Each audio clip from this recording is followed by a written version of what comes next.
Day-to-day life goes on for thousands of U.S. service members with serious health conditions like PTSD, traumatic brain injury, mental health disorders. And there's a story that's come out that has put a spotlight on that.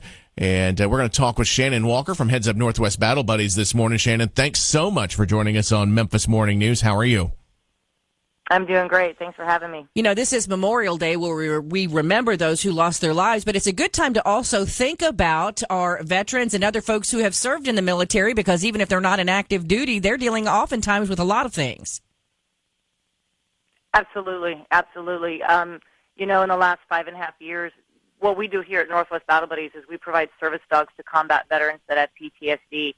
And we're serving right now I'm working with a group of 7 veterans with their service dogs, and it makes 45 veterans that we've served in the last 5.5 years. And it's so interesting to me in a tragic way, sometimes in an exciting way, how I see them overcome, you know, trauma that they received in their military life, and seeing them, you know, overcome and have courage and strength and have hope to persevere. But, you know, what they endure through their service life, we can never forget on a day like today, not only those who, you know, or this weekend coming up, not only those who were lost, but those who survived but continue to pay a price for their service, especially when they have developed trauma like PTSD or TBI. Can you explain quickly for those? I know we hear PTSD often. We know it's post-traumatic stress disorder, but can you explain maybe some of the more common things people with PTSD might be dealing with?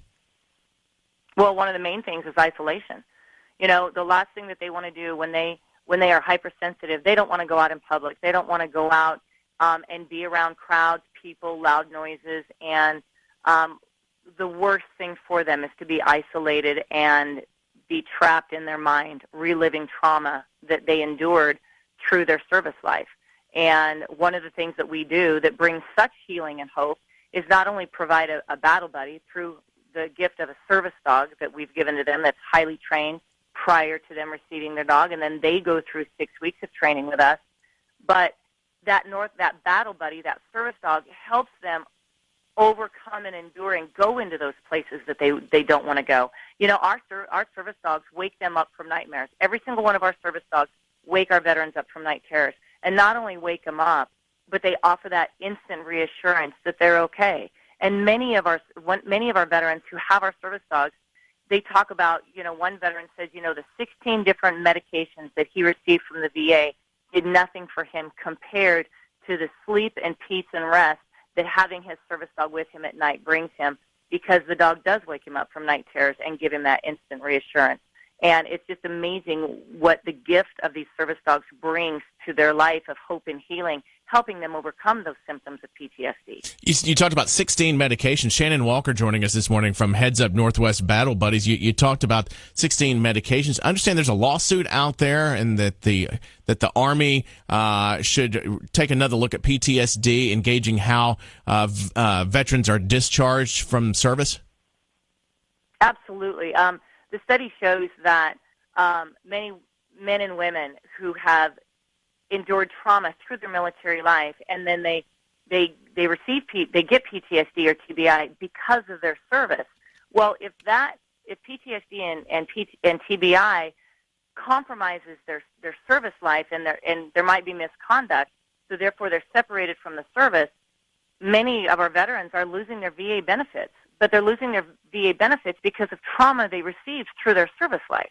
And so we need to relook at that, because, you know, I know that misconduct is taken very seriously. My twin boys serve in the military. They're in the Army and Marines. But when they endure trauma, that the symptoms end up compromising their service life, it's not fair for them. It's not right for them to lose their VA benefits, you know, when they've served so honorably and courageously through a long period of time. And so I think that the military has to look at and take that more seriously, and be there for our men and women who have served, and not just drop them. And that's something that I hear, you know, our veterans talk about all the time, is the fact that, you know, they serve their country, and when they receive trauma because of their service life, you know, it's almost like a work hazard, in the fact of they received it because of their service life. So we need to continue to support our veterans no matter what, when they leave, and long term, because that's a gift of our freedom. I mean, what is the price of our freedom? And these men and women have provided it, so we need to take care of them. Shannon Walker with Heads Up Northwest Battle Buddies. Thank you for talking with us about this morning. It's a spotlight that doesn't often get shown, and we appreciate you taking time to do so with us on Memphis Morning News.